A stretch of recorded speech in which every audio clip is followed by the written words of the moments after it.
अस्सलाम वालेकुम dear students, welcome to pass education system. Dear students, आज की वीडियो में मैं आप लोगों को नस्ट एनईटी फिजिक्स का 2024 का पेपर सॉल्व करवाऊंगा। इससे पहले मैं 2025 का पेपर सॉल्व करवा चुका हूं। अगर आप लोगों ने वो वीडियो नहीं देखी तो उसको लाजमी तौर पे आप लोगों ने देख लेना है। इसी वीडियो के डिस्क्रिप्शन में भी डाल दूंगा और एंड स्क्रीन भी लगा दूंगा। इसके अलावा डियर स्टूडेंट, मैं नस्ट मैथ के तकरीबन 10,000 प्लस एमसीक्यूज करवा चुका हूँ। वो मेरी प्ले लिस्ट लाजमी आप लोगों ने देखनी है। उसमें मैंने टॉपिक वाइज भी क्वेश्चंस करवाए हुए हैं, वो भी मैं इसी वीडियो के डिस्क्रिप्शन में भी डाल दूंगा और एंड स्क्रीन भी लगा दूंगा। आज का अब हम क्वेश्चन स्टार्ट करते हैं। सबसे पहला क्वेश्चन जो हमारे पास डियर स्टूडेंट्स आ रहा है कि एक पेंडुलम है, वो प्लेस्ड है एट लाहौर, मरी एंड K2।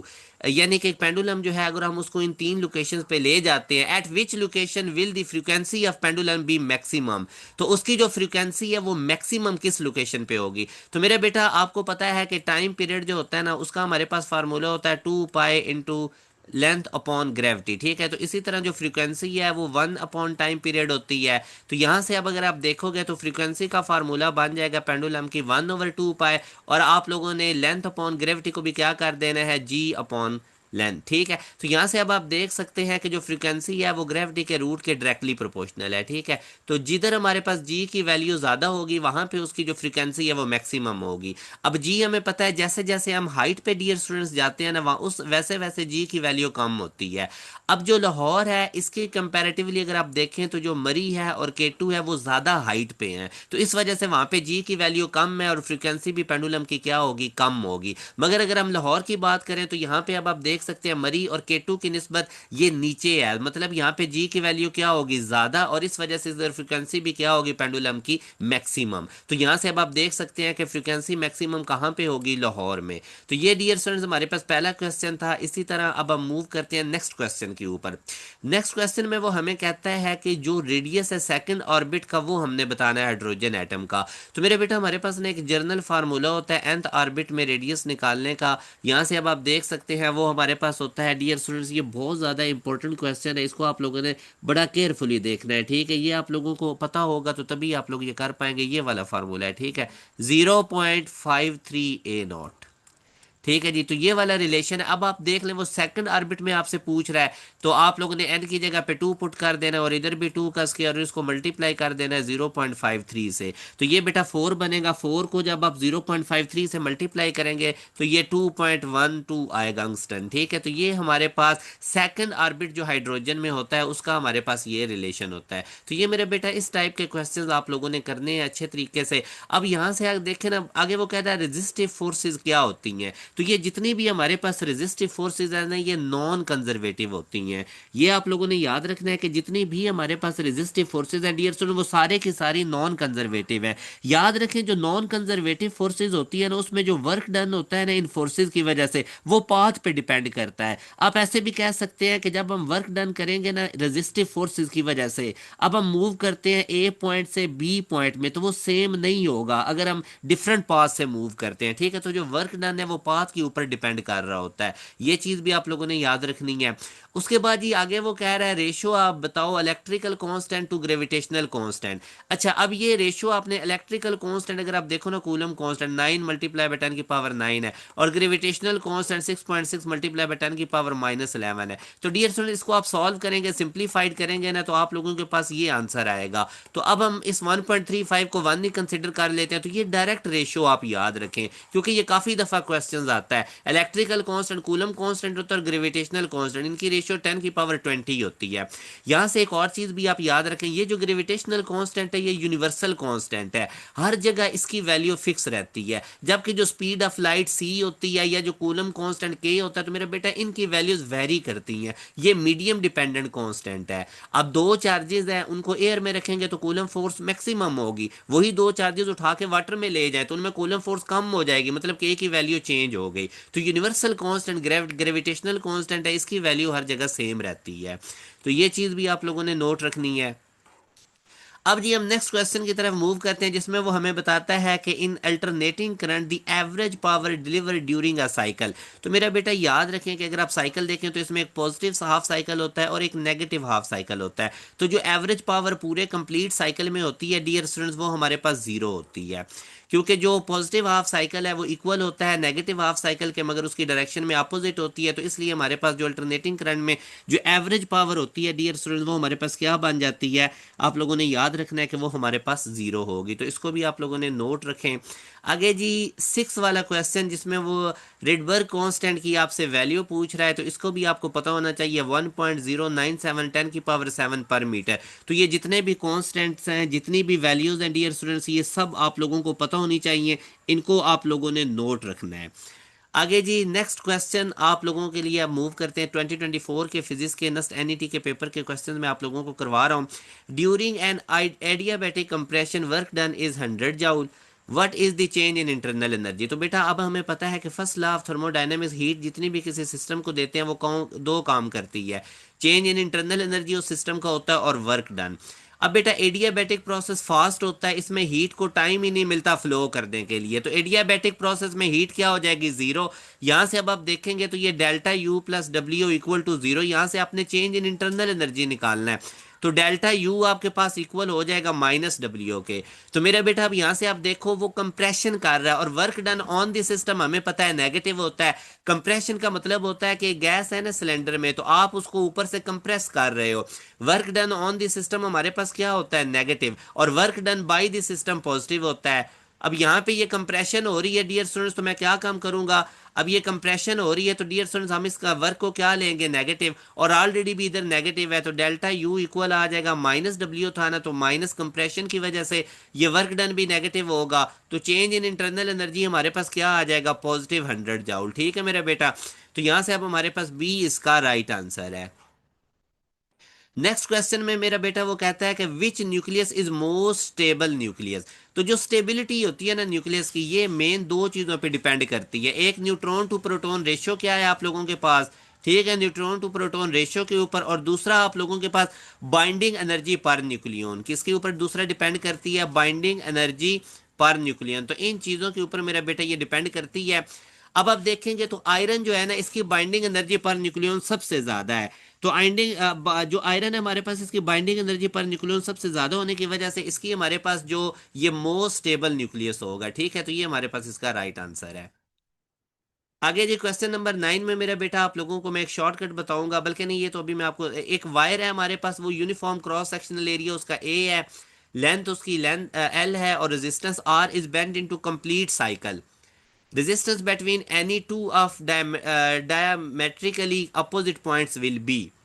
तो यहां से बेटा आप देखो ना, पहले वो हमें कहता है कि एक वायर है, उसका uniform cross sectional area A है, उसकी लेंथ एल है, रेजिस्टेंस आर है, उसको हमने पूरे कंप्लीट सर्कल में बेंड कर दिया। ठीक है, पहले अगर उसकी रेजिस्टेंस आर थी, तो अब आप देख सकते हैं कि जब वो दो एंड बनेंगे तो ऊपर वाले पार्ट की R/2 रेजिस्टेंस हो जाएगी, नीचे वाले पार्ट की भी R/2 रेजिस्टेंस हो जाएगी। तो ये जो डायमीटर के एंड्स हैं, यहाँ पे हमने टोटल रेजिस्टेंस निकालनी है। तो मैंने आपको बताया था प्रीवियस लेक्चर में भी, जब दो रेजिस्टर इस तरह दोनों एंड से डायरेक्टली कनेक्टेड होंगे ना, अब ऊपर एक की रेजिस्टेंस R/2 है, दूसरी की रेजिस्टेंस भी R/2 है, और ये आपस में इनके दोनों एंड डायरेक्टली आपस में कनेक्टेड हैं।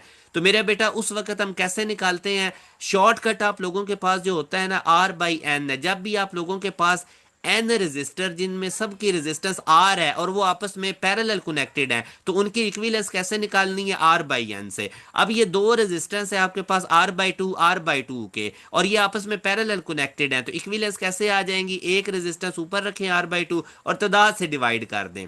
तो ये मेरे बेटा आप लोगों के पास फाइनल आंसर आएगा R/4।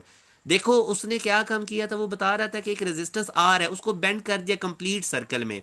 अब कंप्लीट सर्कल जब बना तो इधर डायमीटर के एंड्स पे हमसे रेजिस्टेंस पूछ रहा है, तो डेफिनेटली ऊपर भी रेजिस्टेंस R/2 होगी और नीचे भी R/2 होगी, तभी तो टोटल R रेजिस्टेंस है, और ये दोनों आपस में पैरेलल में कनेक्टेड है। तो बस आगे आपने पैरेलल का शॉर्टकट यूज करना है, R/N वाला, एक ही रेजिस्टेंस R/2 उसको तादाद से डिवाइड कर दें तो R/4 हमारे पास आंसर आ जाएगा। अब मेरे बेटे ये जो 10th वाला क्वेश्चन है ना, ये भी बड़ा इंपॉर्टेंट है। आपको पता है कि रेजिस्टेंस होती है V/I, जब भी हमारे पास वोल्टेज और करंट का ग्राफ बना होगा ना, तो ये जो उनका स्लोप होगा वो हमें आर बताएगी। मेरे बेटा अगर कोई लाइन बिल्कुल इस तरह वर्टिकल है तो उसका स्लोप अनडिफाइन होता है, और अगर कोई लाइन इस तरह हॉरिजॉन्टल है तो उसका स्लोप जीरो होता है। जितनी लाइन वाई एक्सिस के करीब होती है उतना उसका स्लोप ज्यादा होता है। तो अब आपसे वो पूछ रहा है कि ये दो ग्राफ बने हुए हैं, एक ए है और एक बी है, तो इनमें से कौन सा ग्राफ पैरेलल कॉम्बिनेशन को रिप्रेजेंट कर रहा है। मेटेलिक रेजिस्टर्स हैं दो, उनके पैरेलल कॉम्बिनेशन को कौन रिप्रेजेंट कर रहा है। मेरे बेटे आप लोगों ने याद रखना है, जब हम दो रेजिस्टर पैरेलल में लगे होते हैं ना, तो उनकी जो इक्विवेलेंस होती है वो इंडिविजुअल रेजिस्टेंस से कम होती है। मतलब ये कि पैरेलल के केस में रेजिस्टेंस मिनिमम होती है इक्विवेलेंस, और अगर आप लोगों के पास रेजिस्टर सीरीज में लगे हुए हैं तो फिर आप लोगों के पास जो इक्विवेलेंस रेजिस्टेंस होती है टोटल, वो इंडिविजुअल रेजिस्टर से बड़ी होती है और वो मैक्सिमम होती है। तो अब आप लोगों ने देखना है, अभी मैंने आपको बताया वी और आई का मेरा बेटा जो ग्राफ की स्लोप है, वी और आई ग्राफ की स्लोप वो आपको बताती है रेजिस्टेंस।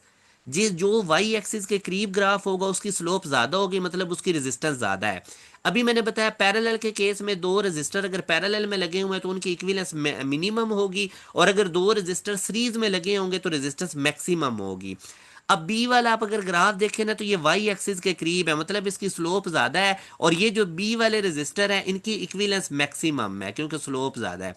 जबकि ए वाला ग्राफ अगर आप देखें तो ये वाई एक्सिस से दूर है, तो ये जो दो रेजिस्टर के कॉम्बिनेशन का ए वाला ग्राफ है ना, इसका स्लोप कम है और इसकी रेजिस्टेंस भी क्या है, मिनिमम।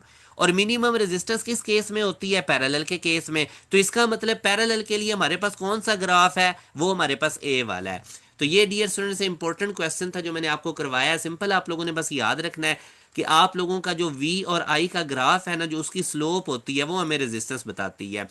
जितना हमारे पास ग्राफ वाई एक्सिस के करीब होगा उतनी उसकी स्लोप ज्यादा होगी, रेजिस्टेंस ज्यादा होगी। वी आई ग्राफ की स्लोप ज्यादा का मतलब रेजिस्टेंस ज्यादा। अब पैरेलल के लिए हम यूज करते हैं, अगर दो रेजिस्टर पैरेलल में है तो उनकी इक्विवेलेंस रेजिस्टेंस मिनिमम होगी, और अगर दो रेजिस्टर सीरीज में है तो उनकी इक्विवेलेंस रेजिस्टेंस मैक्सिमम होगी। अब उसने हमसे पैरेलल पूछी थी कि दो मेटेलिक रेजिस्टर का पैरेलल कॉम्बिनेशन कौन सा ग्राफ शो कर रहा है, ए कर रहा है या बी कर रहा है। तो यहां से मैंने देखा पैरेलल कॉम्बिनेशन में तो इक्विवेलेंस रेजिस्टेंस मिनिमम होती है, तो मिनिमम रेजिस्टेंस किसकी होगी, जिसकी स्लोप कम होगी, और स्लोप कम ए वाले की है, और वो कैसा पता चलेगा, वो वाई एक्सिस से दूर होगा। तो इस तरह से मेरा बेटा आप लोगों ने इन क्वेश्चंस को करना है बड़े अच्छे तरीके से। अब मेरा बेटा हम नेक्स्ट क्वेश्चन की तरफ मूव करते हैं। हमारे पास जो नेक्स्ट क्वेश्चन है उसमें अब हमें वो क्या बताता है, आप लोगों ने बड़ी तवज्जो से समझना है। वो कहता है दो स्प्रिंग्स हैं, ठीक है, और उनका स्प्रिंग कांस्टेंट उसने आपको बता दिया 4:9, the ratio of their time period. तो ये अभी मैंने आपको बताया था कि टाइम पीरियड हमारे पास होता है 2 π/m/k, ठीक है। तो अगर टाइम पीरियड आप T1/T2 करते हो तो इसका चूंकि स्प्रिंग कांस्टेंट के अंडर रूट के साथ इन्वर्स रिलेशन है, तो ये हमारे पास हो जाएगा K2/K1 अंडर रूट। यहाँ से मेरा बेटा अब आप देख सकते हो K2 हमारे, ये K1 है 4 और K2 हमारे पास 9 है, तो ये बन जाएगा 9/4 अंडर रूट, और 9 का अंडर रूट 3 होता है और 4 का 2, तो 3:2 जो कि हमारे पास सी ऑप्शन में मौजूद है। ये मेरे बेटा 2024 का मैं नस्ट का पेपर आप लोगों को करवा रहा हूँ, और अगर आप लोग कंप्लीट एक सीक्वेंस से तैयारी करना चाहते हैं तो हमारे न्यू बैच का आप लाजमी तौर पर हिस्सा बनिए। उसमें आप लोगों की NET2 की कंप्लीट तैयारी करवाई जाएगी। NET2 के ऊपर अभी हमारा मेन फोकस भी है। अच्छा मेरे बेटा अब आगे अगर आप देखते हैं ना, तो वो कहता है the angle between the vector.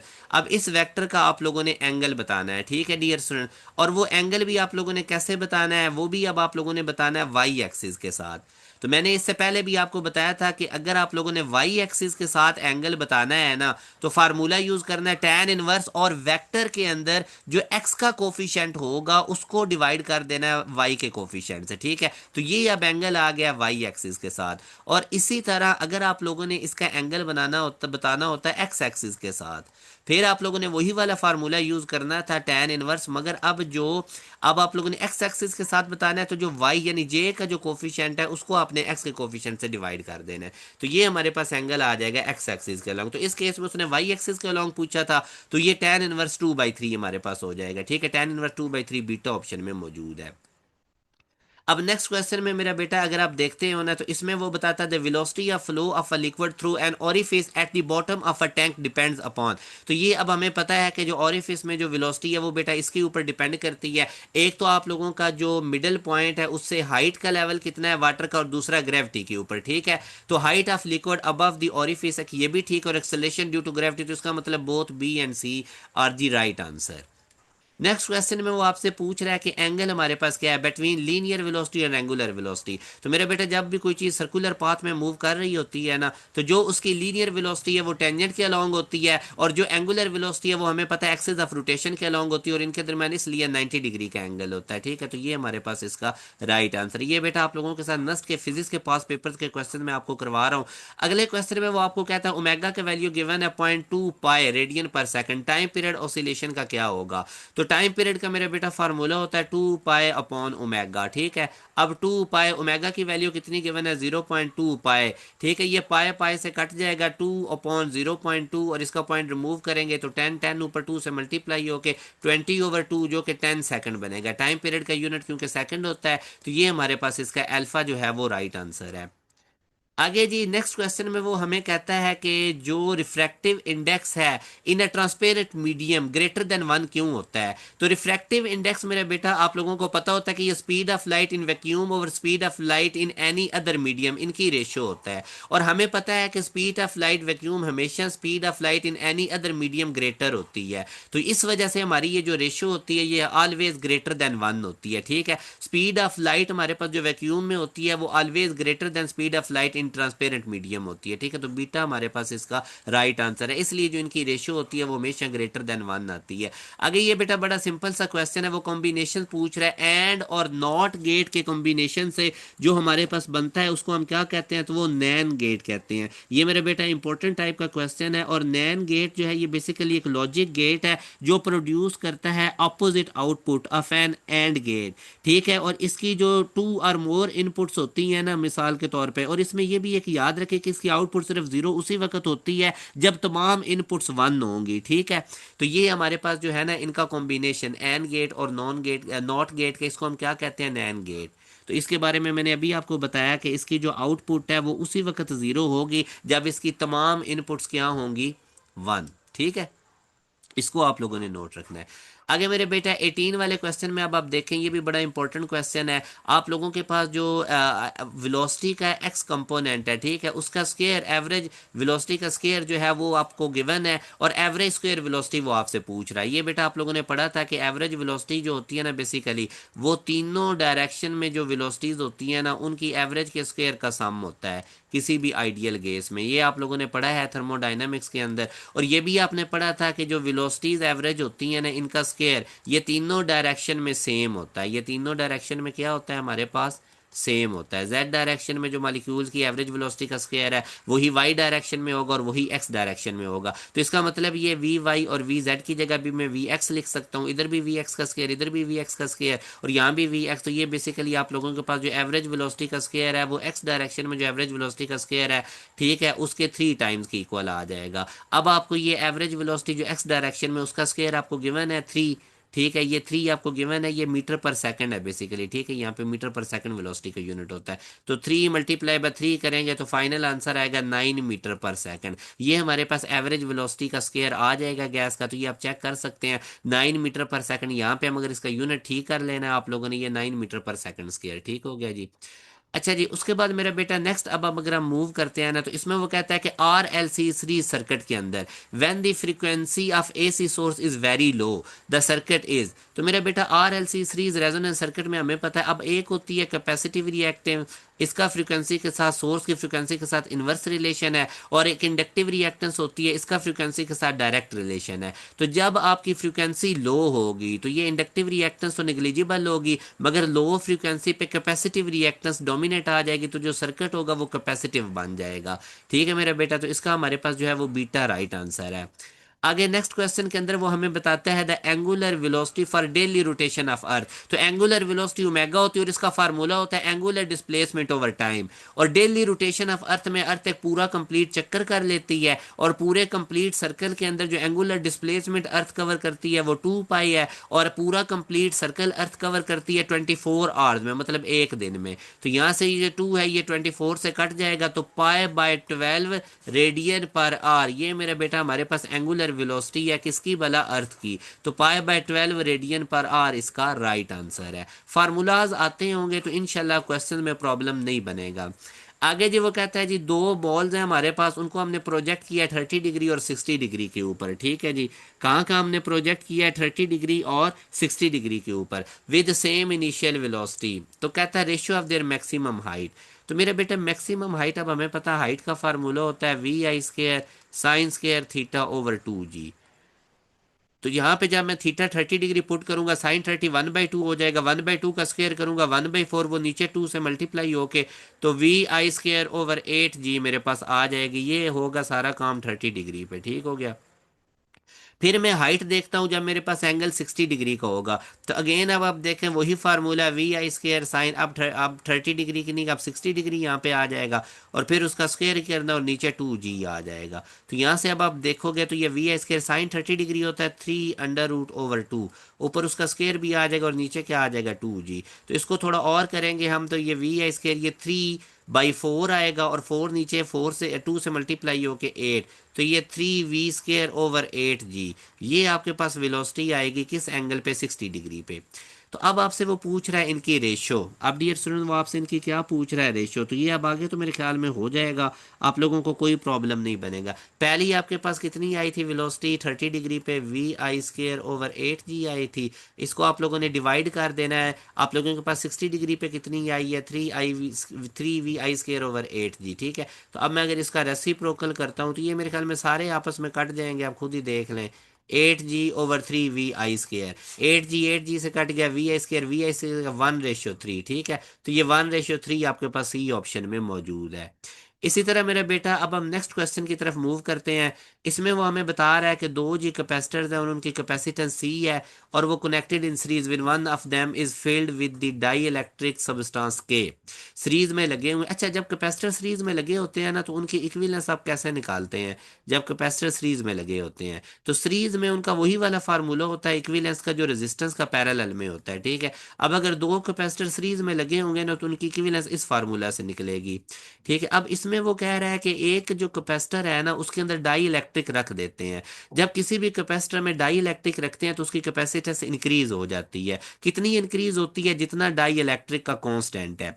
Like for example मैं पहला जो कैपेसिटर है उसको अगर मैं देखता हूं ना तो उसके अंदर जब मैं डाई इलेक्ट्रिक रखूंगा तो यहां से मेरा बेटा उसकी जो बन जाएगी ना कैपेसिटेंस वो सी के, फॉर एग्जांपल उसकी कैपेसिटेंस सी है और डाई इलेक्ट्रिक मैंने उसमें एक इंसुलेटर रखा जिसका डाई इलेक्ट्रिक कांस्टेंट के है, तो उसकी इक्विवेलेंस क्या बन जाएगी, सी के, ठीक है। तो दोनों कैपेसिटर की कैपेसिटेंस सी है, C1 भी सी है, C2 भी सी है, मगर जो पहला कैपेसिटर है ना उसके अंदर डाई इलेक्ट्रिक रख दिया और जिसका डाई इलेक्ट्रिक कांस्टेंट के है, तो पहले कैपेसिटर की टोटल हमारे पास कैपेसिटेंस कितनी बन जाएगी, सी के। तो यहां से अब मेरा बेटा आप देखो जब मैं सी इक्विवेलेंस निकालूंगा तो पहले कैपेसिटर की कैपेसिटेंस कितनी बन चुकी है आफ्टर प्लेसिंग डाई इलेक्ट्रिक सी के, और दूसरे की मेरे पास कितनी थी, उसकी कैपेसिटेंस सी थी, दोनों की सी थी, मगर पहले के अंदर जब डाई इलेक्ट्रिक रखा तो उसकी कैपेसिटेंस इंक्रीज होकर सी के बन गई। अब मेरे बेटे मैं अगर इनका एलसीएम लेता हूँ तो वो सी के ही आ जाएगा, ऊपर यहाँ पे 1 आ जाएगा, प्लस यहाँ पे मेरे पास सी, जब मैं सी को सी के से डिवाइड करूंगा तो के आएगा। तो यहाँ से अब आप देख सकते हो जब मैं सी इक्विवेलेंस निकालूंगा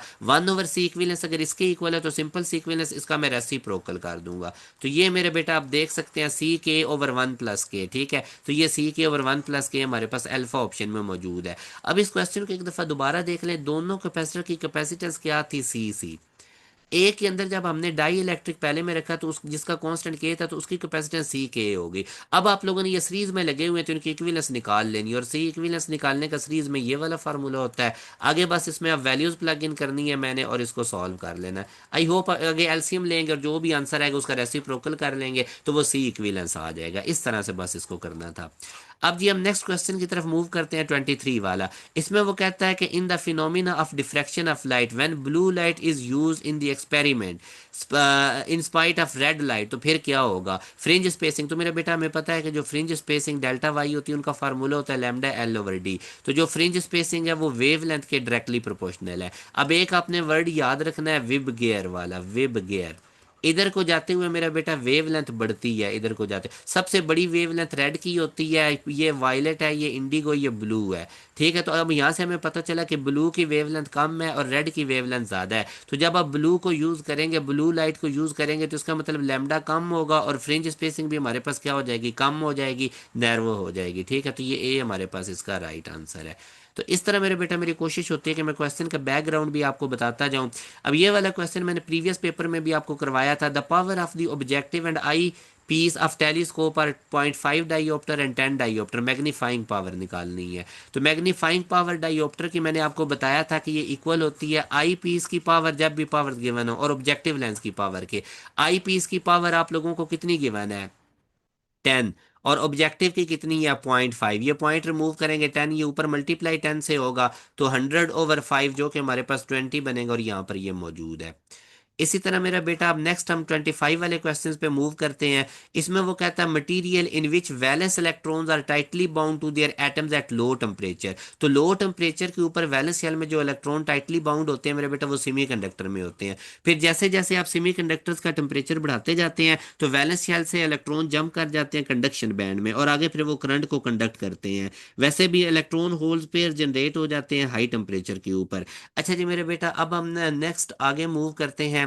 प्रोजेक्टाइल जो है वो कहता है कि जब वो 45 डिग्री के एंगल पे उसको हम फेंकते हैं तो रेंज और हाइट में क्या रिलेशन है, तो ये वाला रिलेशन आपने याद रखना है कि जब भी आप प्रोजेक्टाइल को 45 डिग्री के एंगल पे फेंकेंगे, 45 डिग्री पे, तो उसका जो हाइट होगा वो उसकी जो रेंज होगी, ठीक है, जो रेंज होगी वो हाइट का 4 टाइम आएगी। ये रिलेशन कब वैलिड होगा, 45 डिग्री पे। ठीक है, तो ये मेरे बेटा आप लोगों ने याद रखना। फॉर एग्जाम्पल अब आपको वो कहता है कि हाइट हमारे पास 250 मीटर है, तो रेंज बताओ।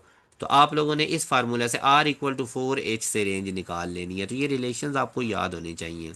नेक्स्ट वो कहता है ऐसा प्रोसेस जो हम क्विकली परफॉर्म करते हैं तो वो एडियाबेटिक होता है। एडियाबेटिक फास्ट प्रोसेस होता है, इसमें हीट को टाइम ही नहीं मिलता फ्लो करने के लिए, जबकि जो आइसोथर्मल है वो हमारे पास स्लो प्रोसेस होता है।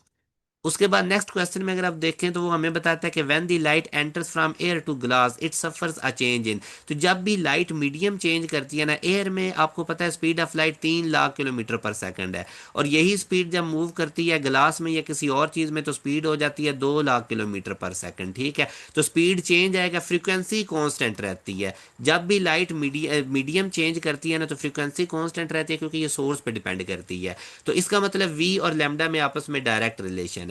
तो जब ये एयर से ग्लास में जाएगी तो वी भी डिक्रीज होगा और लैम्डा भी डिक्रीज होगा। ठीक है, तो चेंज हो जाएंगे दोनों, वेवलेंथ और स्पीड ऑफ लाइट। ये आप लोगों ने रिलेशन याद रखना है। आगे मेरे बेटा अब नेक्स्ट अगर आप देखते हैं ना तो इसमें वो बताता है कि the property of the moving object by virtue of which it exert force on the object that tries to stop. तो ये इनर्शिया होता है। इनर्शिया किसी बॉडी की ऐसी स्टेट है जो अपनी स्टेट को मेंटेन रखता है। इनर्शिया एक ऐसी चीज है जो अपनी एक ऐसी प्रॉपर्टी ऑब्जेक्ट की होती है जो चेंज इन इट्स मोशन को रेजिस्ट करता है। बेसिकली कोई भी ऑब्जेक्ट है ना, अब अगर वो मूव कर रही है तो उसको फोर्स लगा के रोकना मुश्किल है ड्यू टू इनर्शिया। अगर कोई बॉडी रेस्ट के ऊपर है तो उसको मूव करवाना मुश्किल है ड्यू टू इनर्शिया। तो जो इनर्शिया होता है ना वो बेसिकली आप अपनी चेंज इन मोशन को स्टॉप करने की कोशिश करता है। तो ये इसका बेस्ट ऑप्शन है। आगे जी 30 वाला क्वेश्चन में अगर हम देखते हैं तो इसमें वो बताता है the process by which the potential barrier of the depletion region can be increase और डिक्रीज। तो ये बेटा बाइसिंग होता है। बाइसिंग क्या होता है कि हमारे पास एक डायोड होता है, ठीक है, एक साइड पे पी और दूसरी साइड पे पी एन जंक्शन, दरमियान में डिप्लीशन रीजन होता है। अब या तो अगर इसकी फॉरवर्ड बाइसिंग कर देंगे, यानी आप पी पॉजिटिव के साथ पॉजिटिव अटैच करेंगे तो इधर से इलेक्ट्रॉन्स को जंप लगेगा होल्स को, और डिप्लीशन रीजन जो दरमियान वाला है उसकी जो विड्थ है वो नैरो हो जाएगी। और अगर आप इसी जो हमारे पास है पी एन जंक्शन, इसको आप रिवर्स बाइस कर देते हैं। अब रिवर्स बाइस कैसा होता है, पी के साथ आप नेगेटिव अटैच कर दें तो होल सारे इधर को मूव कर जाएंगे, और पॉजिटिव के साथ आप नेगेटिव इलेक्ट्रॉन्स जो है उनको अटैच कर दें एन टाइप को तो ये इधर मूव कर जाएंगे, और दरमियान वाला डिप्लीशन रीजन जो है उसकी विड्थ इंक्रीज हो जाएगी। तो बाइसिंग की मदद से हम जो पोटेंशियल बैरियर है मेरा बेटा उसकी जो है ना विड्थ उसको क्या कर देते हैं, चेंज कर देते हैं। आगे जी नेक्स्ट क्वेश्चन में वो हमें कहता है the horizontal range of projectile at a certain place depends upon. तो हॉरिजॉन्टल रेंज आपको पता है दो चीज़ों पे डिपेंड करती है, वो इसके फार्मूला में से भी आप देख लें। एंगल ऑफ प्रोजेक्शन थीटा पे डिपेंड करती है और इनिशियल वेलोसिटी पे। ठीक है, तो डेल्टा इसका राइट आंसर है। आगे वो नेक्स्ट कहता है when the ohm meter measure the infinite resistor, तो उसका पॉइंटर कहाँ पे होगा बताएं जी, है आप लोगों को इसका आइडिया। पॉइंटर कहाँ पे होगा, बताएं जी। मेरा बेटा जो राइट साइड होती है ना, राइट साइड ओम मीटर की, ठीक है, वहां पे जीरो मार्क होता है। और जो लेफ्ट साइड होती है ना, वहां पे इन्फिनिटी होता है, ठीक है। तो अगर वो मैयर कर रहा है, अगर वो मैयर कर रहा है इन्फिनिटी रेजिस्टेंस को, तो इसका मतलब उसका कहाँ पे है फिर, लेफ्ट ऑफ द स्केल। उसका पॉइंटर कहाँ पे है, लेफ्ट ऑफ द स्केल, याद रखेंगे ये। बिल्कुल ठीक है। आगे मेरा बेटा अब देखें ना, यहां से अब हमें वो बता रहा है the electronic circuit which implement the various logic operation. तो लॉजिक ऑपरेशन तो डेफिनेटली मेरे बेटा लॉजिक गेट्स जो होता है उसकी मदद से परफॉर्म किए जाते हैं, जितने भी हमारे पास ये ऑपरेशंस होते हैं। बाकी फिर आपको पता है जो ट्रुथ टेबल होता है वो बिहेवियर बताता है लॉजिक गेट का, ठीक है। तो ये हमारे पास इसका जो बेस्ट आंसर है वो हमारे पास लॉजिक गेट्स। फिर वो कहता है which of the following statement is correct for any thermodynamic process. तो the internal energy change in all process, नहीं हर प्रोसेस में तो नहीं चेंज होती। The internal energy and entropy are state function, ये बिल्कुल ठीक है। State the change in entropy can never be zero, होती है साइक्लिक प्रोसेस में भी। The work done in an adiabatic process is always zero, नहीं ऑलवेज जीरो तो नहीं होता। इसमें तो क्यू जीरो होता है और delta u equal to minus डब्ल्यू होता है, ठीक है। तो सिर्फ आपके पास इसमें बीटा स्टेटमेंट करेक्ट है। आगे मेरे बेटा वो हमें कहता है the time taken by the entire electron pulse to reach a node in Geiger Muller counter. तो गीगर मलर काउंटर में आपको पता है गैस में जब आयोनाइजेशन होती है तो उसमें जो इलेक्ट्रॉन की पल्स है वो एनोड की तरफ जाती है और उसको लेस देन 1 माइक्रो सेकंड का टाइम लगता है, ठीक है। इन्फॉर्मेशन बेस एमसीक्यूज है, आप लोगों ने इसको नोट रखना है। अच्छा, स्पेक्ट्रम ऑफ सनलाइट ये बेसिकली पहले तो कॉन्टिन्यूस होता है, ठीक है, जब जनरेट होता है, मगर फिर आगे एटमॉस्फेयर में और आउटर लेयर जो सूर्य से बाहर की होती है वहां पे एब्जॉर्प्शन होती है, तो इसलिए हमारे पास ये लाइन एब्जॉर्प्शन स्पेक्ट्रम फाइनल बनता है। तो ये इसका राइट आंसर है। अच्छा जी, आगे वो कहता है which one of the following is correct relation. 1 giga electron volt 10 की पावर 9 इलेक्ट्रॉन वोल्ट, ठीक है। 1 मेगा इलेक्ट्रॉन के अंदर 10 की पावर 6 इलेक्ट्रॉन वोल्ट होते हैं, ये भी ठीक है। 1 इलेक्ट्रॉन वोल्ट के अंदर 1.6 10 की पावर -19 जाउल होते हैं। तो जी ऑल ऑफ दीज बिल्कुल ठीक है जी, ऑल ऑफ दीज इसका हो गया।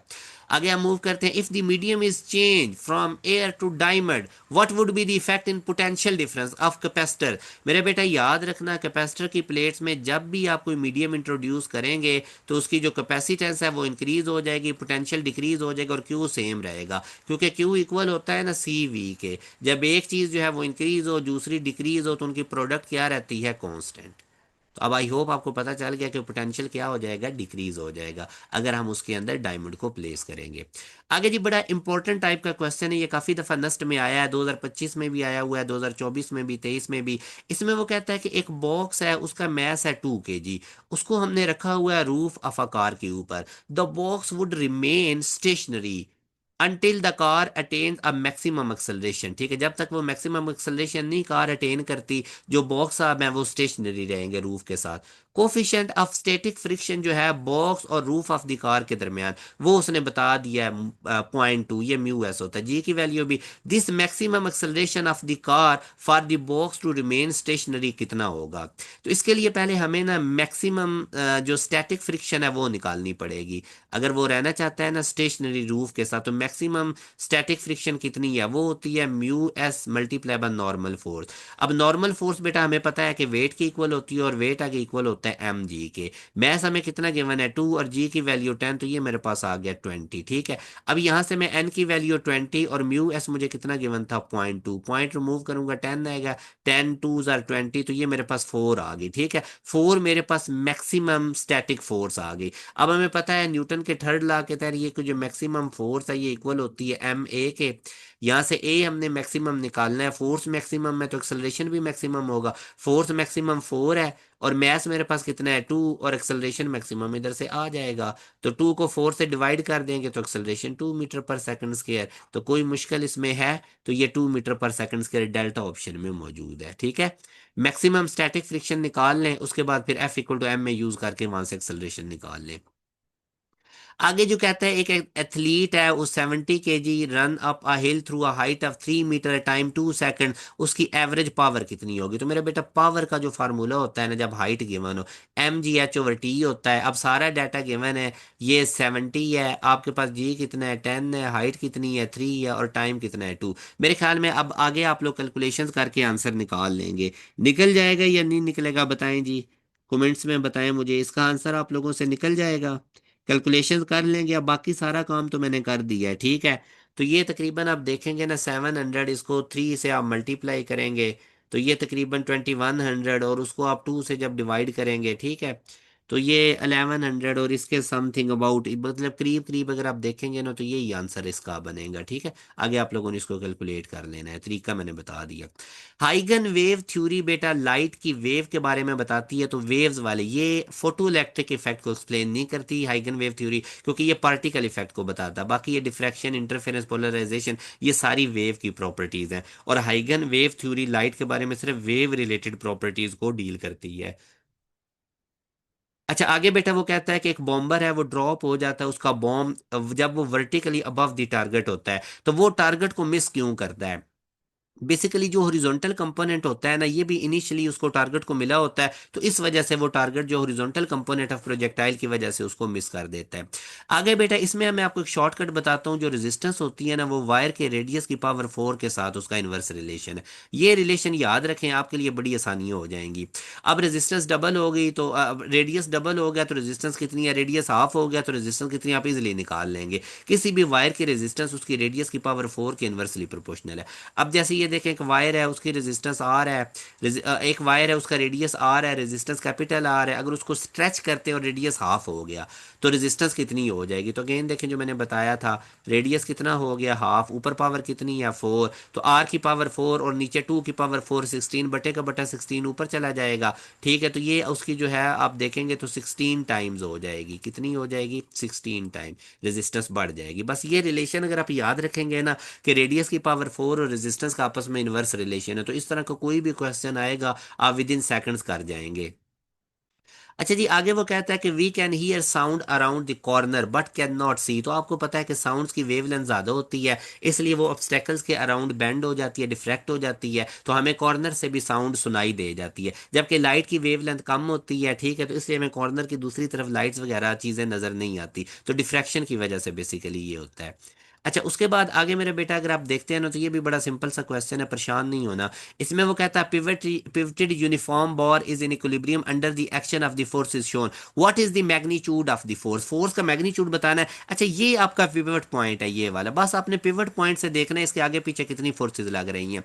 एक 10 न्यूटन की फोर्स है और इसका पिवट से कितना डिस्टेंस है 4 मीटर। आप लोगों ने याद रखना है कि जो अगर ये रेस्ट पे स्टेबल है तो हमें पता है कि जो क्लॉक वाइज टॉर्क होता है, काउंटर क्लॉकवाइज टॉर्क इक्वल होता है क्लॉकवाइज टॉर्क के, ठीक है, ये हमारे पास फार्मूला होता है, ठीक है। अब देखो ये, अब पीछे आप घड़ी इमेजिन करो तो ये 10 न्यूटन वाली फोर्स इसको कैसे रोटेट करेगी, एंटी क्लॉकवाइज।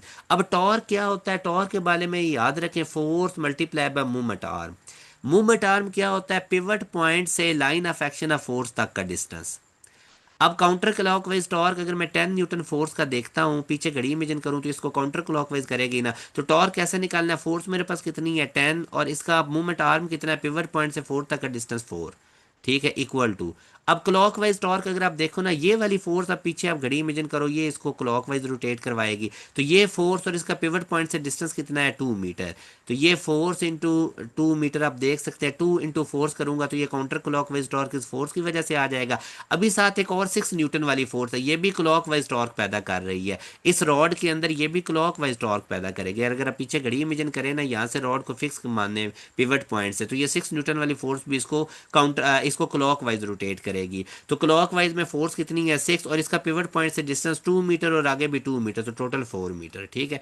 अब बेटा आप देख लो, ये 40 बन गया इक्वल टू 2F+24। यहाँ से अब आप देखोगे 24 40 में से जाके माइनस कर दो, 26 इक्वल टू 2F, और यहाँ से F हमारे पास कितना आ जाएगा, ये 40 में से 24 अगर आप माइनस करेंगे तो कितना आएगा 16, यहाँ पे कितना आएगा 16। तो 2 को जब 16 को 2 से डिवाइड करेंगे तो 8 न्यूटन, तो आपके पास जी देखिए मैंने सिंपल लॉजिक यूज की इक्विलिब्रियम की। क्लॉकवाइज टॉर्क मैंने एंटी क्लॉकवाइज टॉर्क इक्वल रखा और वहां से टॉर्क अब आपको निकालना था फोर्स इंटू मोमेंटम, तो वहां से कैलकुलेशन कर लेनी है, ठीक है जी। देखें कैसे आसान पेपर कर दिया आप लोगों के लिए। What type of magnetic field exist in the moving coil of galvanometer, book line है, आपको पता है रेडियल मैग्नेटिक फील्ड होता है ताकि जो कॉइल है वो मैग्नेटिक फील्ड के हर वक्त क्या रहे, पैरेलल, और मैक्सिमम टॉर्क जनरेट हो। आगे जो वो कह रहा है during an adiabatic compression of 50 joule of work is done, what must be the change in internal energy. Again adiabatic process है, हीट होती है डेल्टा यू प्लस डब्ल्यू की, हीट ना एंटर होगी ना लीव करेगी एडियाबैटिक प्रोसेस में, तो ये जीरो हो जाएगी और इक्वल आ जाएगा डेल्टा यू प्लस डब्ल्यू के। और यहाँ से अब अगर आप देखते हैं तो चेंज इन इंटरनल एनर्जी किसकी इक्वल आ जाएगी, माइनस डब्ल्यू के। तो चेंज इन, अब कंप्रेशन हो रही है, कंप्रेशन हो रही है मेरा बेटा, तो वर्क कंप्रेशन में क्या होता है, नेगेटिव, ये पहले ही नेगेटिव है, वर्क के साथ भी -50 जूल लगाओ तो टोटल आंसर आ जाएगा +50 जूल, ठीक है, +50 जूल। तो ये अब आप देखेंगे तो हमारे पास इधर बीटा ऑप्शन में मौजूद, ये मैं इस टाइप का पहले भी करवा आया हूँ। आगे जी वो कहता है कि एक करंट कैरिंग कंडक्टर है, is lying perpendicular to magnetic field experience some force. तो करंट कैरिंग कंडक्टर के ऊपर जो फोर्स लगती है वो ILB साइन थीटा होती है, परपेंडिकुलर पड़ा हुआ है तो मैक्सिमम फोर्स लगेगी क्योंकि साइन 90 कितना हो जाता है 1। अच्छा फिर वो कहता है if the conductor rotate by 60 degree counter clockwise then force. अब 60 डिग्री अगर हो जाए तो साइन 60 डिग्री भला कितना होता है, साइन 60 डिग्री कितना होता है बताएं, तो फोर्स तो कम हो जाएगी ना, 1 से कम ही आंसर आएगा, 0.8 आएगा, ठीक है, तो इसका मतलब फोर्स डिक्रीज हो जाएगी 60 डिग्री पे, 90 डिग्री पे मैक्सिमम होती है। अच्छा जी आगे मेरा बेटा, अब इस क्वेश्चन में आप देखते हो वो कहते हैं कि a man moves the 1 gram, एक मैन है जिसका मैस 1 ग्राम है, object shown in vertically plane from position x to y। इस पोजीशन x से वो बंदा किधर जाता है, y की तरफ, इधर को जा रहा है, ठीक है, इस तरह। अच्छा सर्कुलर ट्रैक में, ये नहीं, सर्कुलर ट्रैक में इस तरह x से y तक जा रहा है, ये सर्कुलर ट्रैक बना हुआ है, रेडियस उसका कितना है 20, यहाँ तक रेडियस होता है 20 meter. The process take point work done by the, अच्छा वर्क आपके पास क्या होता है, फोर्स इनटू डिस्प्लेसमेंट।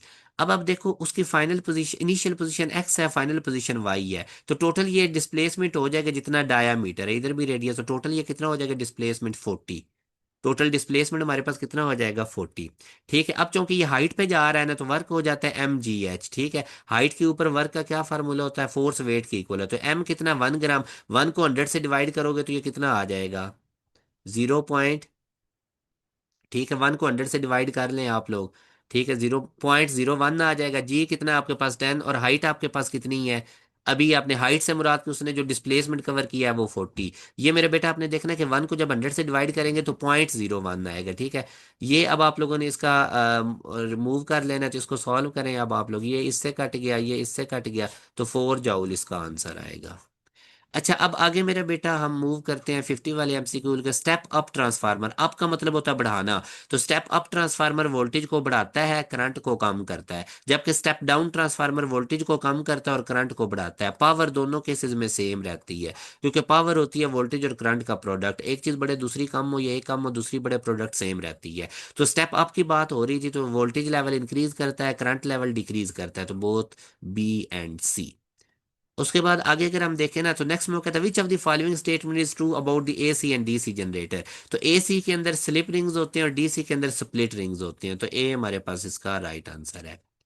आगे मेरे बेटा अगर हम नेक्स्ट देखते हैं, for a series resonance circuit what is true. तो सीरीज रेजोनेंस सर्किट में अगर आप देखें ना तो RC सर्किट बन जाता है लो फ्रीक्वेंसी पे, क्योंकि कैपेसिटिव रिएक्टेंस का फ्रीक्वेंसी के साथ डायरेक्ट रिलेशन है, फ्रीक्वेंसी कम होगी तो कैपेसिटिव रिएक्टेंस डोमिनेट कर जाएगी, तो लो फ्रीक्वेंसी पे RC सीरीज सर्किट हो जाएगा, और हाई फ्रीक्वेंसी पे RL। अब आप देखें ना इंडक्टिव रिएक्टेंस का फ्रीक्वेंसी के साथ डायरेक्ट रिलेशन है, हाई फ्रीक्वेंसी होगी तो इंडक्टर डोमिनेट करेगी तो RL सीरीज सर्किट बन जाएगा। ठीक है, act as a pure resistive circuit drawing maximum current, resonance के ऊपर XL और XC आपस को कैंसिल कर देते हैं, उस वक्त इंपीडेंस मिनिमम होने की वजह से करंट मैक्सिमम होता है और सर्किट की जो रेजिस्टेंस है वो प्योरली रेजिस्टिव हो जाती है। तो मैक्सिमम जब करंट रहा होगा तो प्योरली रेजिस्टिव हमारे पास हो जाएगी रेजोनेंस फ्रीक्वेंसी पे। तो ऑल ऑफ दीज ये सारे के सारे करेक्ट हैं हमारे पास, ठीक है, इनमें कोई भी रॉन्ग नहीं। आगे जी 53 वाला क्वेश्चन कहता है which of the following velocity time curve has increasing acceleration. Increasing acceleration उस वक्त होगा जब कर्व ऊपर को जा रही होगी, जब उसका स्लोप मैक्सिमम होगा, बढ़ रहा होगा। अब ये भी देखें कर्व डाउनवर्ड आ रही है, इसका स्लोप नेगेटिव है, इसका वैसे स्लोप कांस्टेंट है, तो ये वाई वाली कर्व ऊपर को जा रही है तो इसका जो एक्सेलरेशन है वो इंक्रीजिंग है, ठीक है, ये हमारे पास राइट आंसर है। क्योंकि वेलोसिटी टाइम ग्राफ की जो स्लोप है वो एक्सेलरेशन बनाती है, स्लोप बढ़ेगी तो हमारे पास इसका जो एक्सेलरेशन है वो भी बढ़ेगा। आगे वो कहता है जी least count of Michelson's interferometer. Michelson's interferometer में जब हम एक मिरर को λ/2 डिस्टेंस तक मूव करवाते हैं तो एक फ्रिंज शिफ्ट हो जाती है। तो लीस्ट काउंट माइकलसन इंटरफेरोमीटर की λ/2 हमारे पास है। नेक्स्ट बेटा वो कहता है what would be the competent shift if x rays are scattered at an angle of 90 degree.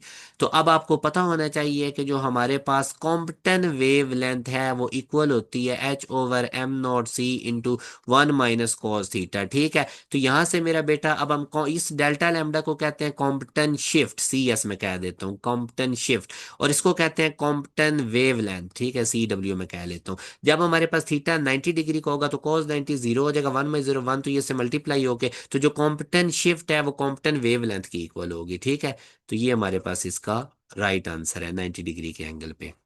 आगे मेरे बेटा 56 वाले क्वेश्चन में अगर आप देखते हैं, a parallel plate capacitor is first charge and then a dielectric slab is introduced between the plates, the quantity that remains uncharge. तो बेटा चार्ज जो है ना, चार्ज मैंने पहले भी बताया था, जब कैपेसिटर की प्लेट्स में डाइइलेक्ट्रिक रखोगे तो कैपेसिटेंस इंक्रीज होगी, पोटेंशियल डिक्रीज होगा, मगर इनकी प्रोडक्ट चार्ज कांस्टेंट रहेगा। तो जो हमारे पास चार्ज है वो कांस्टेंट रहता है। नेक्स्ट क्वेश्चन में मेरा बेटा वो कहता है कि अगर आपके पास तीन रजिस्टर्स हैं R1 R2 R3, वो पैरेलल में कनेक्टेड है, ठीक है, R1 ग्रेटर है R2 से, R2 ग्रेटर है, which of the following is true about the equivalence resistance.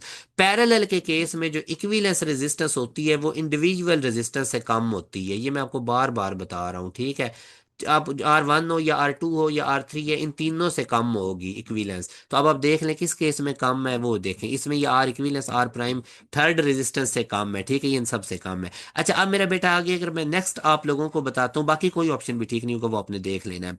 आगे जी वो कहता है जी potential gradient between the two charge plates having separation, d भी दे दिया, पोटेंशियल डिफरेंस भी दे दिया। तो पोटेंशियल ग्रेडियंट मेरा बेटा इलेक्ट्रिक फील्ड, ये आप देखें V/D होता है, V आपको कितना है 12 वोल्ट, और ये 0.5 सेंटीमीटर है। तो 0.5 सेंटीमीटर को आप मीटर में कन्वर्ट कर लीजिए, क्या आंसर होगा। 0.5 सेंटीमीटर को जब आप मीटर में करेंगे तो कैसे करेंगे जी, 100 से क्या कर देंगे, डिवाइड। 100 से क्या कर देंगे, डिवाइड, तो 0.005 मीटर आ जाएगा। ठीक है, 0.005 मीटर आ जाएगा। आगे सॉल्व कर लेंगे इसको, आप सॉल्व करके आप लोगों ने आंसर निकाल लेना, 2400 न्यूटन पर कूलम आएगा। ठीक है, तो जब भी आपसे वो पोटेंशियल ग्रेडियंट आपको पता है ना इलेक्ट्रिक फील्ड के इक्वल होता है, तो V/D का फार्मूला यूज करें, क्योंकि V भी गिवन है, D भी आपको गिवन है। ठीक है, नेगेटिव साइन उसने लिखा ही नहीं, तो इसलिए सिर्फ मैग्नीट्यूड ही आप भी लिख दें। The wave nature of an electron, मेरा बेटा वेव नेचर जो होती है वो अब आप देख सकते हैं फोटो इलेक्ट्रिक इफेक्ट के अलावा बाकी तमाम जो वेव नेचर ऑफ इलेक्ट्रॉन जो बेस्ट इलस्ट्रेट की जाती है वो डिफ्रैक्शन से की जाती है।